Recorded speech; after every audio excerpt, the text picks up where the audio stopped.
संत गुरु संग लागा हमारा मन। मन संत संत गुरु गुरु संग संग लागा लागा हमारा। हमारा मन। संत गुरु संग लागा लागा हमारा हमारा मन। मन। संत संत गुरु गुरु संग संग लागा लागा हमारा हमारा मन। मन। संत गुरु गुरु संग संग लागा लागा हमारा हमारा मन। मन। संत संत गुरु गुरु संग संग लागा लागा हमारा हमारा मन। मन। संत संत गुरु गुरु संग संग लागा लागा हमारा हमारा मन। मन। संत संत गुरु गुरु संग संग लागा लागा हमारा हमारा मन। मन। सोवत सोवत युग युग बीते। बीते सोवत सोवत सोवत सोवत युग युग युग युग बीते। बीते। अब कुछ दिन से से जागा जागा हमारा हमारा मन। मन। अब अब कुछ कुछ दिन दिन से से जागा जागा हमारा हमारा मन। मन। संत गुरु गुरु संग संग लागा लागा हमारा हमारा मन। मन। संत संत गुरु संग संग लागा लागा हमारा। हमारा मन। शब्द सुनत संशय सह गई गई मन मन की। की। शब्द शब्द सुनत सुनत संशय संशय गई गई मन मन की। की। भूल भरम सब सब भागा भागा हमारा हमारा मन। मन। भूल भूल भरम भरम सब सब भागा भागा हमारा हमारा मन। मन। संत संत गुरु गुरु संग संग लागा लागा हमारा हमारा मन। मन। संत संत गुरु गुरु संग संग लागा लागा हमारा हमारा मन। मन। जगत जाल से आप आए छुड़ाए। जगत जगत जाल जाल से से आप आप छुड़ाए। छुड़ाए। तोड़ा यम का का धागा धागा हमारा हमारा मन। मन। तोड़ा तोड़ा यम यम का का धागा हमारा हमारा मन। मन। संत संत गुरु गुरु संग संग लागा लागा हमारा हमारा मन। मन। संत संत गुरु गुरु संग संग लागा लागा हमारा। हमारा मन। संत गुरु गुरु संग संग लागा लागा हमारा हमारा मन। मन। संत संत गुरु गुरु संग संग लागा लागा हमारा मन। मन। संत संत गुरु गुरु संग संग लागा लागा हमारा। गुरु गुरु संग संग लागा लागा हमारा। हमारा। हंसदास भय छोड़ जगत कोई की। हंसदास हंसदास भय भय छोड़ छोड़ जगत जगत की। की। प्रेम सहित पद पागा पागा हमारा हमारा मन। मन। प्रेम प्रेम सहित सहित पद पद पागा पागा हमारा हमारा मन। मन। संत संत गुरु गुरु संग संग लागा लागा हमारा हमारा मन। मन। संत संत गुरु गुरु संग संग लागा लागा हमारा हमारा मन। मन। बोलिए श्री श्री सद्गुरुदेव सद्गुरुदेव की जय। हमारा भारत अध्यात्मवादी देश रहा है। यहाँ पर बड़े बड़े ऋषि मुनि ज्ञानी ध्यानी महापुरुष हुए और सभी महापुरुषों में अपनी अपनी विशेषताएं थी। कहा जाता है कि महावीर में अहिंसा धर्म था। गुरु नानक में प्रभु भक्ति थी और बुद्ध भगवान में करुणा थी और शंकराचार्य में विद्वता थी। और इन्हीं महापुरुषों के बीच में हमारे भारत में सदगुरु कबीर साहब हुए। कबीर साहब में क्या विशेषता थी? कबीर साहब मानवतावादी संत थे, विवेकवादी संत थे और अध्यात्मवादी संत थे। मानवता, विवेक और अध्यात्म, ये त्रिवेणी कबीर साहब के पास थी। जो आप इलाहाबाद जाते हो ना, तीन नदियों का, दो नदियों का संगम है और दोनों के संगम से तीसरी का उद्गम हुआ है, गंगा जमुना। देखे भी हैं, जब जाते हैं तो संगम घाट में जाए तो गंगा का पानी भी अलग दिखता है, सफेद। जमुना का पानी भी हरा दिखता है। और वो तीसरी नदी है सरस्वती, उसका तो पानी नहीं दिखता। कहते दूध की धारा निकलती। यदि दूध की धारा निकलती तो इलाहाबाद, बनारस, मिर्जापुर में 60-70 रुपए लीटर दूध ना होता। ये हमारी मान्यता है।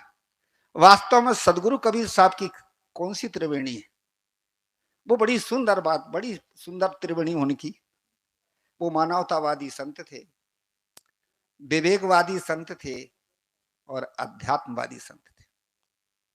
उन्होंने विवेक के लिए बड़ी सुंदर बात बताई, हर चीज पर विवेक करो। मनसायर मनसा लहरी बूढ़े बहुत अचेत, और कहां ही कबीर ते बांची है जाके हृदय विवेक। मन एक समुद्र है, और मन से जो इच्छाएं, वासनाएं, कामनाएं, इसका नाम है मनसा। ये लहर है, और साहब कहते हैं कि इसमें बहुत सारे डूब गए, बचा कौन? जिसके पास विवेक हो। इसलिए साहब विवेक की बड़ी महत्वता बताते, विवेक की विशेषता बताते। बीजक में विवेक के लिए ही कहा है। पारक सिद्धांत ऐसा एक सिद्धांत है जिसमें का परखो, माने विवेक करो। हर चीज को परखना है। व्यवहार में भी चलो तो परखो, परमार्थिक जीवन जी रहे तो परखो, और अध्यात्म में यदि ठहरना है तो परखो। व्यवहार, परमार्थ, अध्यात्म, ये तीन चीज हैं।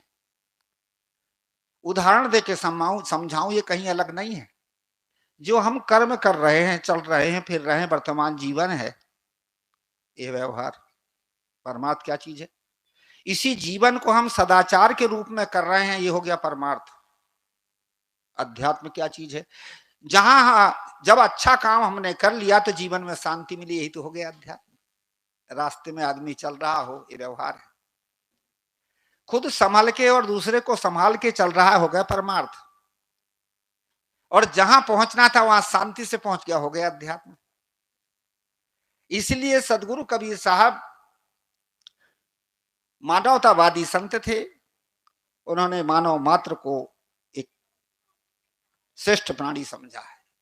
विवेकवादी संत थे, वो विवेक करने के लिए कहते हैं। और अध्यात्मवादी संत थे। अध्यात्म के लिए बड़ी सुंदर बात कबीर साहब बताते हैं। क्या कहते हैं अध्यात्म के लिए? वो अध्यात्मवादी संत थे, वो कहते कहीं अलग नहीं है। सो तेरे घट माही विराजे परम पुरुष अविनाशी, पानी में मीन प्यासी मोहि सुन सुन आवत हासी। जहां तुम शांति चाहते हो, जिस परम तत्व को खोजना चाहते हो, वो कहीं अलग नहीं, वो तेरे घट ही में है। मांझ मंझरिया बसे से जाने, जन होई है सो थीरा हो, निर्भय भय ता गुरु की नगरिया, सुख सोवेदास कबीरा। हृदय के भीतर में जो बसने वाला चेतन तत्व वही तो है, उसमें ठहर जाओ। एक बार हमारे बुरहानपुर में शंका हुई कि चेतन कहाँ रहता है, जीव कहाँ रहता है। सब संत महात्मा भी अपना बताने लगे। उस समय मैं बीमार था। लोगों ने कहा लाओ साहब को बुला के। फिर गया तो गुजरात का भाई था। कहे गुरुजी शंका ये है कि चेतन हृदय में रहता है, ऐसे लोग कहते हैं, पर क्या प्रमाण है कि हृदय में रहता? कोई प्रमाण है? उनका भाई प्रमाण तो बहुत सरल प्रमाण है कि कैसे। पहले हम चेतन की परिभाषा करें। चेतन क्या है, जीव क्या है? श्री राम रहस्य साहब जी बड़ी सुंदर बात बताते हैं पंचग्रंथी में। जहां जीव तहां चेतन होई, सुख दुख सब विधि जाने सोई। जहां जीव होता है, जहां चेतनता होती है, वहां सुख और दुख का ज्ञान होता है। यही है। क्या बात बिल्कुल ठीक है साहब। फिर अब रहता कहां, कैसे रहता है, क्या प्रमाण है? जब कभी दुख होता है तो धड़कता को हृदय की खोपड़ी, हृदय तो हृदय में तो रहता। और जब सुख होता तो उल्लास कहां होता? कि हृदय, तो बस है हृदय में है। यही हृदय में बसने वाला राम है। सदगुरु कबीर साहब अध्यात्म संत थे। उन्होंने बाहर कहीं आत्मा परमात्मा को खोजा नहीं। जय खोजत कल्पो गया, घट ही माही सुमूर, बाढ़ी गर्भ गुमानते ताते पर गई दूर। जिसको खोजते खोजते कल्प बीत गए, वो तुम्हारे घट ही में तो है, कहीं अलग नहीं है। इसलिए ये बड़ी सरल बात सदगुरु कबीर की है। एक शब्द होता सिद्धांत। सिद्धांत का अर्थ होता है जो अंत में सिद्ध हो, वही तो सिद्धांत है ना। सीधा अर्थ लो तो वास्तविकता, ये सिद्धांत। तो सिद्धांत है। अब अंत में सिद्ध दो ही चीज होती है। कैसे सिद्ध होती? दो। जीव आत्मा एक शरीर को छोड़ करके दूसरा शरीर बना लेता है, माने है कहीं बनाया है, अस्तित्व है। दूसरा शरीर पांच तत्व का था, सड़ गया, गल गया, जला दिए, पांच में मिल गया। पांचों में ले छठवां हो गया मौन। अब मैं तो ही पूछूं पंडिता, अब मरा है कौन? अब तीसरा ईश्वर और परमात्मा कोई सिद्ध कर दे। ये है सदगुरु कबीर का सिद्धांत, ये है विवेक। उन्होंने कहा कहां ही कबीर थे बांची हैं जाके हृदय विवेक। और भी सदगुरु कबीर साहब कहते, जैसे हम कहते भूत प्रेत, भूत प्रेत नाम की कोई चीज ठहरती नहीं, विवेक से सिद्ध नहीं होती। कैसे? अभी मैंने बताया कि जीव आत्मा तो एक शरीर को छोड़ के दूसरा बना लिया, शरीर को जला दिए, अब क्या चीज भूत प्रेत हो गई? तो आपकी वो मान्यताएं हैं, आपकी वो भावनाएं हैं। हम उन भावनाओं को नहीं जाकर के भावना में बहते हैं। इसलिए सदगुरु कबीर साहब विवेकवादी संत थे। हर चीज पर हम विवेक करें।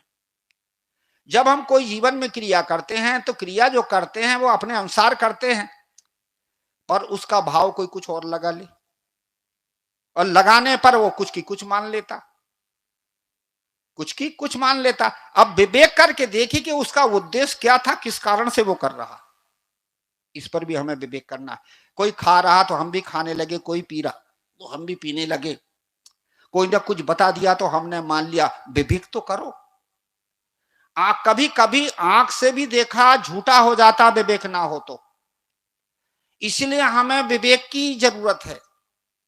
जब लोग भोजन करते हैं, जो कर्मकांडी होते हैं तो भोजन करते हैं, तो उस समय क्या काम करते, थोड़ा सा टुकड़ा या दाल भात का थोड़ा सा भाग जमीन में रख देते, और थोड़ा हाथ में पानी लिए आसपास घुमा देते और हाथ जोड़ते कि क्या करते हैं कि भगवान को भोग लगा रहे हैं। तो भाई भगवान को भोग लगा थाली आली में रखो, जमीन में रख रहे तो थाली में, और भगवान को दो जमीन, कोई कुत्ता बिल्ली भगवान का क्या? वो हमारे ऋषि मुनि करते थे। ठीक है, ऋषि मुनि करते थे, क्यों करते थे इस बात को सोचो।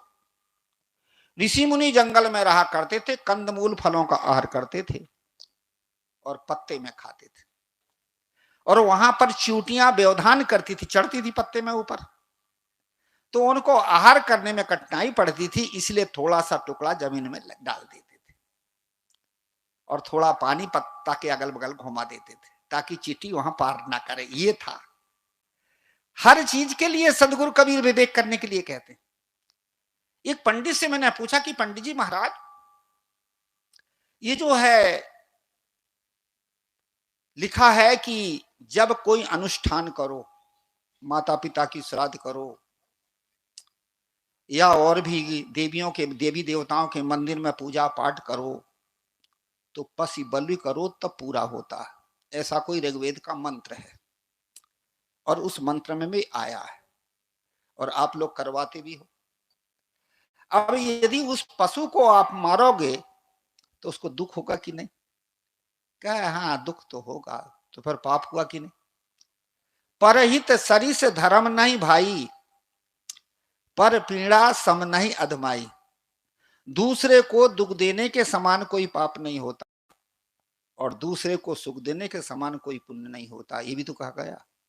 तो विरोध हो गया कि नहीं? विरोधाभास दोनों में। क्या? हाँ, लिखा तो है। तो आप जानते, उनको खूब जानता हूं। जब अनुष्ठान करो, किसी को अच्छा काम करो, तो पशु बलि करो का अर्थ होता, पशु की बलि करो का अर्थ ये गाय भेड़ और बकरी को नहीं, पशु कर्म की बलि करो। चोरी, हिंसा, व्यभिचार, अत्याचार, दुराचार, ये पशु के कर्म है, आदमी के नहीं है। और उसकी बलि करो तो अनुष्ठान पूरा होगा। क्या आप लोग कबीर पंथी हो, कहीं ना कहीं घुसुड़ घुसुड़ के मिला लेते हो। सदगुरु कबीर साहब विवेकवादी संत थे। वो हर चीज के लिए विवेक करने के लिए। कहां ये कबीर थे बांची हैं जाके हृदय विवेक।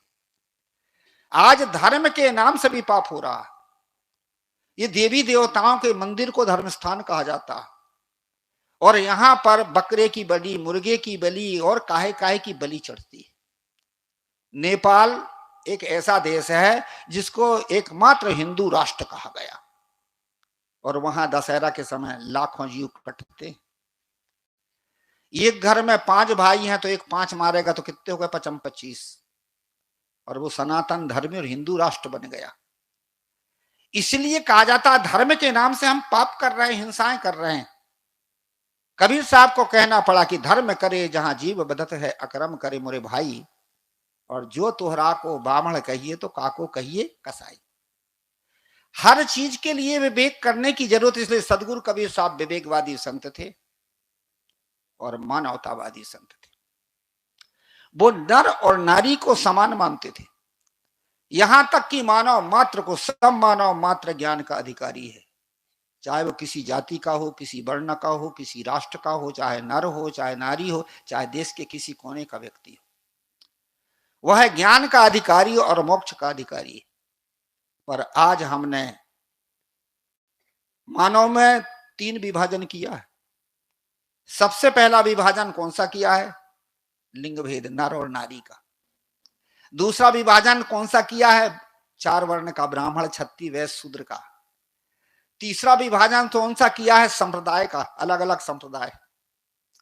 ये आदमी में भेद बना दिए गए और आज आदमी एक दूसरे को बैर विरोध करता, धर्म के नाम से भी लोग बैर विरोध करते हैं। ये क्या है? इसको नाम है सांप्रदायिक भेद। और इन तीनों भेदों को सदगुरु कबीर ने मिटाया, मानवतावादी संत से। उन्होंने कहा, क्या कहा? पंडित देखो हृदय विचारी, को पुरुषा को नारी। हे पंडित, हृदय में विचार करके देखो तो कौन पुरुष और कौन नारी है। नर नारी का भेद कबीर साहब ने मिटाया। दूसरे नंबर में कबीर साहब ने वर्ण भेद मिटाया। एक है त्वचा हाड़ मलमूत्रा, एक रुधिर एक गूदा, और एक बूंद से सृष्टि रची है, को ब्राह्मण को शूद्रा। कौन ब्राह्मण और कौन शूद्र है? मानव मात्र एक है। एक बार मैं दिल्ली से चला आ रहा था रेलगाड़ी में, एक पंडित जी मिले, गाड़ी में बड़ी भीड़ थी, और जब मुझे उन्होंने देखा तो एकदम से वो तो पारा चढ़ गया उनका, और कहने लगे लोगों से, देखो ये शूद्र लोग जो है व्यास गादी में बैठ करके प्रवचन करते हैं, जबकि ब्राह्मण का अधिकार है। और ये शूद्र लोग देखो पैर पूजाते हैं, जबकि ब्राह्मण का अधिकार पैर पूजाने का। ये शूद्र लोग हैं तो व्यास गादी में बैठ करके ये शूद्र लोग हैं तो गुरु बनते हैं, जबकि ये ब्राह्मण का अधिकार है। मैंने सोचा कि अभी तो गाड़ी में भीड़ है, थोड़ी भीड़ हटे तब इनसे कुछ बात करूं। भीड़ हटी, उनके किनारे ही जगह थी, बैठा, थोड़ा सा धक्का मार के बैठा। कहा महात्मा कहां से आ रहे हैं? उनका दिल्ली से। मैंने सोचा कि अब इनका जो है टेम्परेचर कुछ नीचे उतर गया है, अब चर्चा करूं। कहा पंडित जी, अभी आप कह रहे थे कि ब्राह्मण ही व्यास गादी में बैठ करके ज्ञान चर्चा कर सकता है, ब्राह्मण ही पैर पूजा सकता है और ब्राह्मण ही गुरु होता है कोई प्रमाण आपके पास? बहुत सारे प्रमाण का, एक आध दो, और मैं बताता हूं। सबसे पहले शूद्र ही व्यास गादी में बैठ करके और कथा कहे थे। कहा? 88,000 ऋषियों को नेमी सारण क्षेत्र में, और संक्षिप्त पुराण की कथा कौन ब्राह्मण ने कहा था? आधिरथ नाम के शूद्र थे, और उनके पुत्र का नाम था सूत जी महाराज, उन्होंने कथा कही थी। भागवत की कथा की बात यदि करो तो भागवत की कथा कौन ब्राह्मण ने किया था? व्यास जी के पुत्र सुखदेव थे, और व्यास जी ढिमरिन के पुत्र थे। अब कहां ब्राह्मण कूद पड़े? यदि पैर पुजाने की, गुरु बनने की बात कहे तो भगवान श्री रामचंद्र जी के गुरु कौन थे? गुरु वशिष्ठ। और वशिष्ठ कोई ऐसे जात के ब्राह्मण नहीं थे, हाँ आत्म तत्व के ज्ञानी थे, इसलिए ब्राह्मण थे। शास्त्रों में बड़ा सुंदर कहा है कि ब्रह्म जन्मना जाए तो शूद्र संस्कार दुजुच्यते, वेद अभ्यासी भयोद विप्राय ब्रह्म जानाति ब्राह्मण। जन्म से सब शूद्र हैं, जब संस्कार हो जाता तो 2 जन्म हो गए। जनेऊ देते तो संस्कार देते हैं, उसके 2 जन्म हो गए, एक शरीर का जन्म है और एक है ज्ञान का जन्म है, संस्कारों का जन्म। दुज वेद अभ्यासी भयोद विप्र, वेदों का जब अध्ययन करता है तो वो हो जाता विप्र, और जब आत्मतत्व का बोध हो जाता तो वो होता ब्राह्मण। इसीलिए व्यास जी, सुखदेव जी या व्यास जी ब्राह्मण थे। कौन से ब्राह्मण थे? जाति के नहीं, इस प्रकार के ब्राह्मण थे जिसको ज्ञान हो जाता वो ब्राह्मण हो जाता, वो थे ब्राह्मण। और जाति की दृष्टि से देखो तो वो तो शूद्र ही थे, और उनके पुत्र सुखदेव ने कथा कही थी। और अब गुरु बनने की बात कहो तो भगवान श्री रामचंद्र जी के गुरु कौन ब्राह्मण थे? वशिष्ठ जी महाराज तो उर्वशी के गर्भ से पैदा हुए थे। क्या कबीर पंथी हो? काम कहां कबीर पंथी। विवेक नहीं कर पाते आदमी, और कैसा बिना विवेक के ही उठपटांग बातें समाज में चलाते हैं। इसके लिए सदगुरु कबीर साहब ने डंके की चोट मारी। सदगुरु कबीर साहब ने डंके की चोट मारी, इसलिए सदगुरु कबीर साहब मानवतावादी संत थे, विवेकवादी संत थे और अध्यात्मवादी संत थे। अध्यात्म आत्म तत्व को न कहीं बाहर नहीं खोजा, वो हमारे भीतर जो चेतन तत्व वही अध्यात्म है। उन्हीं की एक साखी को लेकर के कुछ आपके सामने थोड़ी देर तक चर्चा रखूं। साखी सदगुरु कबीर की है कि समझे की गति एक है, जिन सबका सब ठौर, और कहां ही कबीर ये बीच के बल कहीं और की और। समझदार के जीवन में एक गति होती है, सुख शांति आनंद और स्थिरता। ये सुख शांति आनंद कहीं अलग नहीं है। जो विषयों में सुख होता है, विषयों में जो होता है इंद्रियजन्य सुख है, खाना पीना चाखना पहनना ओढ़ना, ये सुख है, ये इंद्रियजन्य है। दूसरा है सुख और आनंद, क्या चीज है? मन संबंधी आनंद होता है। 2 4 10 लोग बैठ गए, गप सप उड़ाए, बड़ा आनंद हुआ। और आत्म संबंधी शांति होती है, जो सब प्रकार की निवृत्ति हो जाए, आसक्ति छूट जाए, कामनाएं छूट जाए, शांत हो गई शांति। और यही तो आत्मा का स्वरूप है, आनंद स्वरूप नहीं है। आत्मा का स्वरूप शांत है, इसलिए शांत स्वरूप है, इसलिए हमारी शांति तो हमारा खास है। हम इसको समझ नहीं पाते। तो शांति हमारा स्वरूप है। और समझा के थोड़ा बताऊं, जैसे मिट्टी के ढेले को आप फेंकिए ऊपर, पृथ्वी तत्व की कोई चीज, तो कहां आती है? नीचे, क्योंकि उसका कारण है पृथ्वी। कार्य का खिंचाव कारण के तरफ होता है। इसी प्रकार से आप जितनी नदियों को देखिए, वे कहां बहती हैं? नीचे की तरफ, क्योंकि उसका कारण है समुद्र। कार्य का जो खिंचाव है वो कारण के तरफ होता है। तीसरी आप देखिए, आगे की जो चिंगारी हैं वो कहां जाती हैं? ऊपर, क्योंकि उसका कारण है सूर्य। और जितने भी हवा के कार्य हैं वो हवा में ही लीन होते हैं। इसी प्रकार से आत्मा का क्या चाहती है? जितने भी जीव चेतन है ये क्या चाहते हैं? शांति, क्योंकि उसका स्वरूप ही शांत है। इसलिए हमें अपने आप में ठहरना है। तो सदगुरु कबीर साहब कहते समझे की गति एक है। हम समझें। समझदार यदि नहीं समझ पाए, आदमी नहीं समझ पाएगा तो उल्टा सीधा तो करे। तो समझे की गति एक है, सुख शांति और आनंद। सुख विषयों से होता है, आनंद मन से होता है, शांति आत्म संबंधी स्थिर हो होगा शांत। समझे की गति एक है। अब आगे क्या कहते? जिन समझा सब ठौर, जिन्होंने सारे ठौर को समझा उसकी, एक की नहीं। जिन समझा सब ठौर, जिन्होंने सारे ठौरों को समझा हो वो। अब वो कौन कौन से ठौर हैं जिन्हें हमें समझना? ये जो सत्संग है ये समझने के लिए है। सत्य क्या है, असत्य क्या है, वास्तविक क्या है, ये सत्संग समझने के लिए। और ये सत्संग कैसे समझने की? पहले सुनो, फिर समझो, फिर करो, फिर ठहरो। और इतना नहीं करोगे तो कहा फिर सुनो समझो करो ठहरो, तब तरो, नहीं तो मरो। और क्या करोगे? समझने के लिए सत्संग समझो। कोई भी चीज को बैठ करके समझिए, मैं कौन हूं, जगत क्या है, मेरा बंधन क्या है, आसक्ति क्या है, चाहना क्या है, दुख का कारण क्या है। जब तक ये बात समझने में नहीं आएगी तब तक आदमी आगे कैसे बढ़ेगा? ये कह रहा गुरु जी हम काहे समझे, हम तो घर गृहस्थी वाले। समझो आप साधु संत, हमें समझने की जरूरत ही नहीं। उनको तुम्हें तो ज्यादा समझना। कैसे? जहां ज्यादा जंजाल हो तो वहां ज्यादा रोग होता, वहीं दवाई ज्यादा लगती। इसलिए जहां ज्यादा जंजाल होता वहीं तो समझना। गृही कारण नाना जंजाला और ते अति दुर्गम शैल विशाला। ग्रस्त संसार में अनेक प्रकार के जंजाल आते हैं, अनेक प्रकार की समस्याएं आती। इसलिए वहां समझ का हमें आधार लेना पड़ेगा, गुरुजनों का आधार लेना पड़ेगा। ये ऊंट की सवारी करो और कहो कि हिले ना, तो इसका भी होगा का? हिल नहीं पड़ेगा। परंतु यदि ठीक से पकड़े रहोगे तो गिरोगे नहीं। इसी प्रकार से ज्ञानी महापुरुषों का आधार पकड़े रहो, सत्संग का आधार पकड़े रहो, समझदारी पकड़े रहो, तो कम से कम हिलोरे आएंगे और गिरेंगे तो नहीं। और कौन कौन से हिलोरे आते हैं? सबसे पहले व्यवहारिक हिलोरे, पारिवारिक हिलोरे, स्वभाव संस्कार नहीं मिलता एक दूसरे से। फिर है व्यवहारिक हिलोरे, व्यवहार में अनुकूलता प्रतिकूलता। फिर है सामाजिक हिलोरे, हम ठीक रह रहे हैं पर समाज के लोगों को देखा नहीं जाता। चौथा है मानसिक हिलोरे, चिंता फिकर शोक। और यही हिलोरे में हम अशांत हैं, दुखी हैं, परेशान हैं, और इन्हीं हिलोरों के लिए हमें समझना पड़ेगा। साहब कहते समझो, समझे की गति एक है। अब जिन समझा सब ठौर, अब पहले ठौर है व्यवहार, सिद्धांत।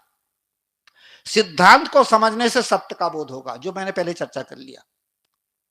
यदि सिद्धांत को नहीं समझोगे तो सत्य का बोध नहीं होगा, तो आदमी भटकेगा। जब तक सत्य का बोध नहीं तो आदमी भटकेगा। इसलिए सत्य के बोध की जरूरत है। वास्तविक में सत्य वस्तु क्या है? जो हमारे भीतर चेतन तत्व है, वही तो सत्य है, जिसका कभी नाश नहीं होता। हम छोटे बच्चे थे तो वही है कि नहीं? शरीर बदला है आपका, आप फिर जवान हो गए तो वही हो कि नहीं? एक दिन बूढ़े हो गए तो वही हो कि नहीं? और एक दिन शरीर छूट गया तो वही रहेगा ही रहेगा। यही तो सत्य है, यही सत्य है। शरीर बदलता है, अवस्थाएं बदलती हैं, और क्या कहते हैं, स्वभाव संस्कार बदलते हैं, पर आत्मा थोड़ी बदलती है। वही परम तत्व आप, और उसको बाहर खोजोगे तो नहीं मिलेगा। इसीलिए पहले सत्य को समझो और असत्य को भी समझो। असत्य प्राणी पदार्थ, संसार के जो भी कार्य पदार्थ है, ये सदा नहीं है, एक दिन छूटेंगे। सभी छोड़ छोड़ के जा रहा है, हम भी तो छोड़ के जाएंगे। ऐसा जब समझ आएगी तो आदमी के भीतर एक वैराग्य पैदा होगा। और समझ नहीं है तो मोह छूटा, राग नहीं छूटता, आसक्ति नहीं छूटती, दुख पाता है, कष्ट पाता है, कलेश पाता है, विपत्ति पाता है, तो भी छोड़ नहीं पाता। एक महात्मा जी जा रहे थे, एक बूढ़ा आदमी था, वो दरवाजे पर खड़ा खड़ा रो रहा था। महात्मा ने कहा, बाबा कैसे रो रहे हो? क्या देखो महाराज, मैंने मकान बनाया, दुकान बनाया, संतान बनाया, और मेरे नाती ने 2 धक्का मार के घर से बाहर निकाल दिया गुरुजी। महात्मा ने कहा, बाबा छोड़ो, संसार ऐसा है, राम भजन करो, चलो मेरे साथ। बूढ़ा बदल गया, कह तू कौन घर छुड़ाने वाला आ गया? अरे मेरा नाती है, 4 नहीं 10 लात मारा, मेरा ही तो है। उनका यही है वो। आदमी समझ नहीं पाता है, समझने के कारण आदमी हैरान हो रहा, परेशान हो रहा। हर चीज में हमें समझ की जरूरत है, इसलिए बोध चाहिए। बोध के समझने से, बोध हो जाने पर कम से कम मन हटता। ये वैराग क्या चीज? घर छोड़ देना, परिवार छोड़ देना, ये वैराग नहीं है। मन हटना चाहिए। हमारा मन हट जाए और अपने में हम ठहर गए, यही अध्यात्म है। उसके साथ साथ में हम सिद्धांत, इसी का नाम सिद्धांत है। अंत में जो सिद्ध होता, शांति हो गई, सिद्ध हो गए, सिद्धांत तो होगा। और हर आदमी क्या सिद्ध करना चाहता है? शांति तो करना चाहता ना। हर प्राणी चाहता कि शांति मिले, शांति मिले। आपका हमारा सबका सिद्धांत एक ही तो है, कहां अलग अलग है? प्राणी मात्र का सिद्धांत है कि शांति मिले, सुख मिले, सुख से जिंदगी जीऊं, और इसी का नाम धर्म है। जब हम शांति चाहते हैं तो दूसरे को भी शांति का राह बताओ, इसी का नाम तो धर्म है। धर्म कहीं अलग नहीं। दूसरे दुख पा रहा हो उसको आप, दूसरा दुख पा रहा हो उसको दुख से अलग कर लो, हो गया आपका धर्म। सदगुरु कबीर साहब कहते कि हम अध्यात्म को समझें, उसके साथ साथ में हम व्यवहार को समझें। वर्तमान में हम जो जिंदगी जी रहे हैं, इसका नाम है व्यवहार। खाना पीना, उठना बैठना, चलना, बोलना बताना, इसी का नाम है व्यवहार। और ये व्यवहार यदि आप सत्य को समझे रहोगे, सिद्धांत को समझे रहोगे, तो आपका व्यवहार भी अच्छा होगा। कैसा होगा? स्वयं सुखी रहोगे और दूसरे को दुख नहीं दोगे। ये है व्यवहार। एक जगह काठमांडू नेपाल में ये हो रहा था कि 2 महिला आगे पीछे बैठी थी। एक के सिर से दूसरी जुआ निकाल रही तो चुट्टी चुट्टी मार रही थी।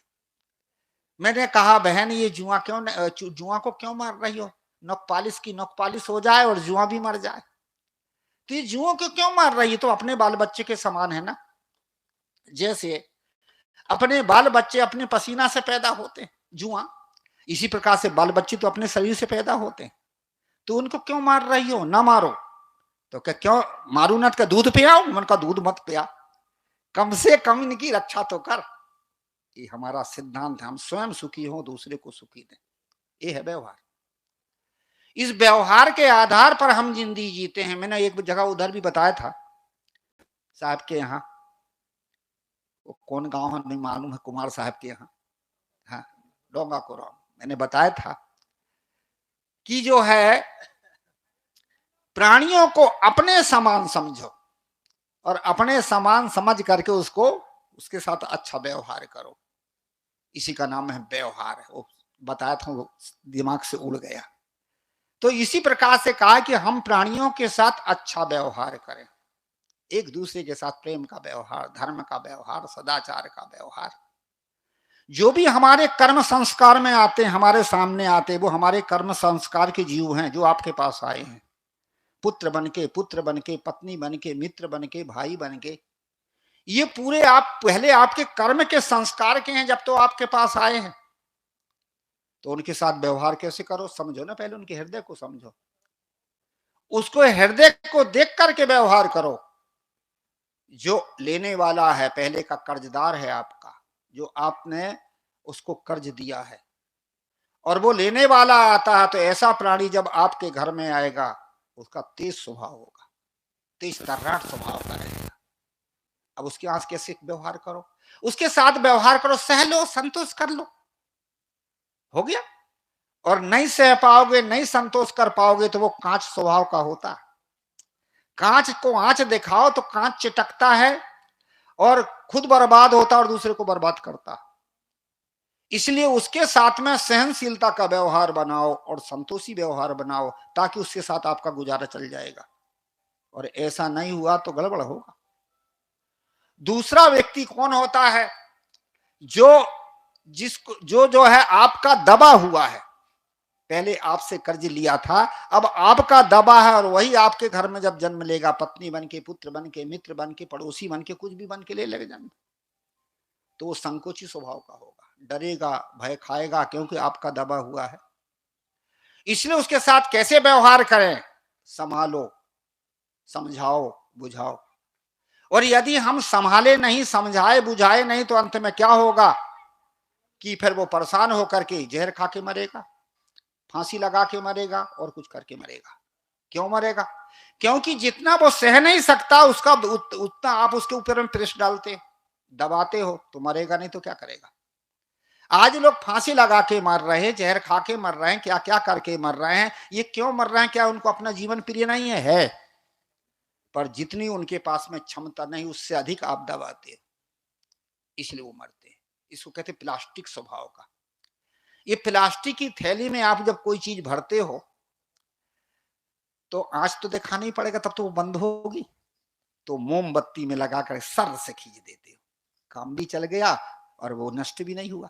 और उसमें आंचा ही दिखाते रहोगे तो झुरमुरा के नाश हो जाएगी। ऐसा ही जो है, ऐसा व्यवहार करो कि जितना वो सह सके।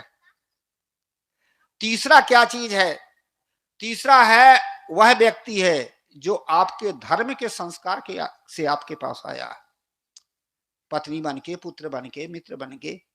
उसके साथ कैसा व्यवहार करो? उसके साथ धर्म का व्यवहार करो, उसकी बात को मानो, उससे शिक्षा लो, और जो वो कहता है उसकी शिक्षा लो और उससे प्रेम रखो। ये हमें व्यवहारिक जिंदगी जीने का तरीका है, पर हम व्यवहार को नहीं समझ पाते, हम व्यवहारिक जिंदगी ठीक से नहीं जी पाते। सदगुरु कबीर साहब कहते हैं कि अध्यात्म, सबसे पहले सिद्धांत को समझने से सत्य का बोध होगा, आदमी भटकेगा नहीं। तीर्थे बढ़ते जापे तब कहां कहां भटकता। जब व्यवहार का बोध होगा तो वर्तमान में दुखी नहीं होगा, अशांत नहीं होगा, वह शांति से जिंदगी जीगा, सबके साथ प्रेम का व्यवहार होगा, वर्तमान जीवन सुखी होगा। और तीसरी चीज क्या समझे? तीसरी चीज सम अध्यात्म। अध्यात्म से आत्म शांति होगी, अपने आप में ठहराव होगा, हम आत्म शांति भी प्राप्त करें। और आत्म शांति कैसे होती है? आत्म शांति होती मन को संतोष करने से ही आत्म शांति होती है। हम मन में संतोष नहीं ला पाते हैं, इसलिए हम अशांत हैं, दुखी। ये अध्यात्म, ये पूजा पाठ जब तब ठीक है, ये भक्ति का भी एक अंग है, परंतु इनके साथ साथ में सबसे बड़ा अध्यात्म है मन को अपने आप में शांत कर लेना। और आजकल तो बड़ा सरल नुस्खा बता, अध्यात्म कर रहे हैं, जीवन भर पाप किए, माला फेर दो, शांति मिल जाएगी, स्वर्ग में चले जाएंगे। ये अध्यात्म थोड़े, एक बूढ़ा बनिया था, जीवन भर पाप किया, लोटा खसोटा, दूसरों को ठगा, क्या क्या किया। आखिरी में जब बूढ़ा हो गया तो कहते जवानी में जोश होता पर होश नहीं होती, बेहोश काम करता है आदमी। और जब बूढ़ा हो जाता तो जोश तो आती पर होश नहीं होता। वो होश तो रहती है, अब जोश रह गया, जोश चला गया पर हो तब होश आता है। तो इसी प्रकार से वो बूढ़ा बनिया था, जीवन भर पाप किया, होश आई की काम गलत हुआ था जीवन भर। अब क्या करें? चलो अध्यात्म कमा लो, मन को शांति ले लो, इसलिए जो है माला को जप लो। हाथ में माला लिया और जपने लगा, राम राम राम राम। छोटा सा नाती था, बहू की गोद से उठ के आ गया, बच्चा और बूढ़े के पास आके बैठ गया, उस पूजा पाठ का सामान इधर उधर छिट दिया। बूढ़ा राम राम राम राम जपते जपते खोपड़ी खराब हो गई और गर्म हो गया, और बहू को कहने लगा हरामजादी बच्चे को नहीं संभालती। बहू ने कहा पिता दादाजी बाबूजी ये राम जी का मंत्र है कि शंकर जी का जो आप जप रहे हो? अभी अभी अध्यात्म करते करते मन में जो है गड़बड़ाने लगे। इसलिए कहते अध्यात्म को संदो, कितने भी अशांति हो, कितने भी कुछ हो, तो भी मन को ठहराओ, विकृति को परखो। जो आदमी अध्यात्म को समझ करके अध्यात्म में ठहरता है उसके जीवन में शांति मिलती है। और हम परमार्थ को भी समझें। परमार्थ क्या चीज है? परमार्थ के दो अर्थ होते, एक परमार्थ का अर्थ माने प्रयोजन, परम प्रयोजन, वो तो शांति और स्थिरता है। दूसरा परमार्थ का अर्थ होता परम अर्थ माने परम धन। परम धन क्या चीज? हमारे धर्म के संस्कार ही परम धर्म है। बाहर का आप धन कमाओगे, संपत्ति कमाओगे, सब छूट जाएगी, पर आपके धर्म के संस्कार जो है ये आपके साथ जाएंगे, और यही एक आपका परम धन होगा। जहां जिस जगह भी जाएंगे और वही धर्म के संस्कार ही आपके साथी होंगे। कहा ना, धर्म ही तो साथी है, गुरु के भजन बिन अकेला रहेगा, लोगों ने कहा है। इसलिए हम परमार्थ को भी समझें, दान करो, पुण्य करो, धर्म करो, सेवा करो, सहायता करो, सहयोग करो। इससे क्या होगा?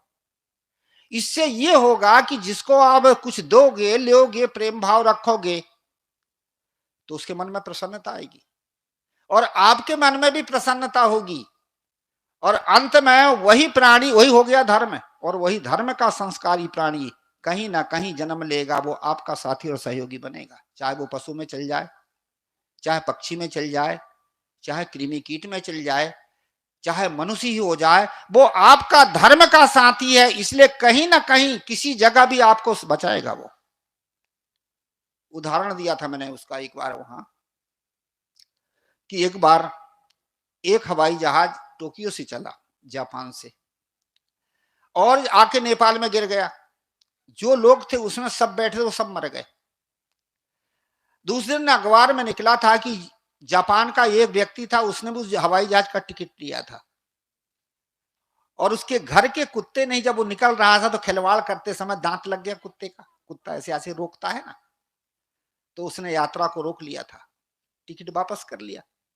वह आदमी कह रहा था यदि मेरा कुत्ता नाक काटता तो मैं भी तो मरता। अब वो कुत्ता उसको बचा नहीं रहा है, केवल वो पूर्व का धर्म का साथी था, उसकी क्रिया ही उसका सहयोग बन गया। ये है धर्म के संस्कार। किसी के प्रति आप अच्छा करो, वह धर्म का संस्कारी जीव आपका रक्षा करेगा, आपकी सुरक्षा करेगा। इसलिए कहते कि हम धर्म को भी समझें। सदगुरु कबीर साहब के समझे की गति एक है। समझदार के जीवन में शांति मिलती है। जिन समझा सब ठौर, जिन्होंने सारे ठौरों को समझा है। अब कौन कौन से ठौर मैंने बताया था? सिद्धांत को समझने से सत्य का बोध होगा, भटकाव हटेगा। व्यवहार को समझने से वर्तमानी जीवन सुखी होगा, शांति मिलेगी, सुखी रहोगे वर्तमान में। परमार्थ को समझोगे तो अच्छे संस्कार बनेंगे जो हमारे जीवन में काम आएंगे, और अध्यात्म को समझोगे तो हमारे भीतर में शांति मिलेगी, स्थिरता प्राप्त होगी। इसके लिए हमें संतों का सत्संग चाहिए, ज्ञानियों का आधार चाहिए। प्राचीन इतिहास उठा करके देखिए तो बड़े बड़े महापुरुष भी संतों का आधार लेते थे। आज हमें इसी चीज की जरूरत। भगवान श्री रामचंद्र जी के पिता महाराज दशरथ किनको रखते थे अपने दरबार में? गुरु वशिष्ठ को। राजा राम जी के ससुर जनक जी महाराज ज्ञानी थे, पर किनको रखते थे? याज्ञवल्क्य के आदि बड़े बड़े विद्वानों को, बड़े बड़े महापुरुषों को अपने दरबार में रखते थे। कौरव पांडवों के दरबार में विदुर जी महाराज रहते थे और राजा भोज के दरबार में कौन रहते थे? कालिदास पंडित। ये क्यों रहते थे कि जब कभी हमारे समझ में कोई बात ना आए तो इन महापुरुषों से आज हम समझें, ताकि हम हर चीज हमारे समझ में नहीं आती, जो चीज समझ में ना आए वह दूसरों के आधार लेकर के आप समझो। इसलिए हमें सत्संग की जरूरत है, समझने की जरूरत है। संसार में सोच पैदा होती है और सोच को दूर करने के लिए संतों के सत्संग से हमें क्या चाहिए? समझ। बताऊं, सोच समझ और विचार लगता तो एक ही जैसे है, पर सोच होती है मन से। ये टूट गया, वो फूट गया, ये बिगड़ गया, ये करना है, वो करना है, ये तो संसार में होता ही है सोच। विचार होता है चित्त से। कुछ विचार जब हम समझ लेते हैं तो हमें कुछ समाधान मिलता है, और समझ होती है बुद्धि से। जब समझ लिए निश्चय होगा तो निर्द्वंद हो गए। इसलिए संसार में होती सोच, संतों से मिलता है विचार, और संतों के विचार से बुद्धि में आती समझ, और समझ से जो हम व्यवहार करते हैं वही हमारे जीवन में सुख शांति का कारण पड़ता है, होता है। इसलिए हमें संतों के संगत की जरूरत है। सतगुरु बचन सुनो हो संतो। मैं ये कह रहा था कि गति एक है, जिन समझा सब ठौर। कहीं कबीर ये बीच के बल कहीं और की और। वो बीच का केवल व्यवहार कर रहा, कमा रहा है, खा रहा, धन कमा रहा है, धर्म करता ही नहीं, तो सब छोड़ के यहीं से तो जाएगा। कोई धर्म तो कर रहा, दान कर रहा, पुण्य कर रहा है, पर अध्यात्म उसके पास में नहीं है। चिंता फिकर नहीं मिटा पाता, राग दोष को नहीं मिटा पाता। धर्म तो कर रहा है परंतु अध्यात्म नहीं, अशांत और दुखी। कोई सब कुछ कर रहा है परंतु बोध नहीं है सत्य का। दान कर रहा, पुण्य कर रहा, धर्म कर रहा है, और सत्य चीज का बोध नहीं है, तो भटकेगा कि नहीं भटकेगा? मैं तो कभी कभी बताया करता हूं कि जैसे कोई आदमी रास्ते में चल रहा हो, तो एक है कि एक ने जगह देखा है परंतु चलना नहीं जानता, तो पहुंचेगा नहीं पहुंचेगा। और एक ने जो है चलना जानता पर जगह नहीं देखा तो पहुंचेगा, दोनों नहीं पहुंचेगा, है ना। इसलिए हम चलें भी और बोध भी हो, सत्य का बोध भी हो, और सत्य में हम, सदाचार में हम चलें, तब तो हमारे जीवन में सुख होगा। और हमें सत्य का बोध नहीं और चल रहे हो तो कहां जाओगे?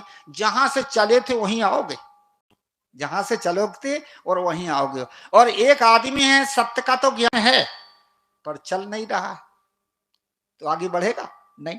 इसलिए हमें सत्य का भी ज्ञान चाहिए और उसके साथ साथ में सत्य का आचरण भी चाहिए, तब हमारा जीवन सुखी होगा, संपन्न होगा। समय होने जा रहा है, अब मैं अधिक चर्चा ना करूं,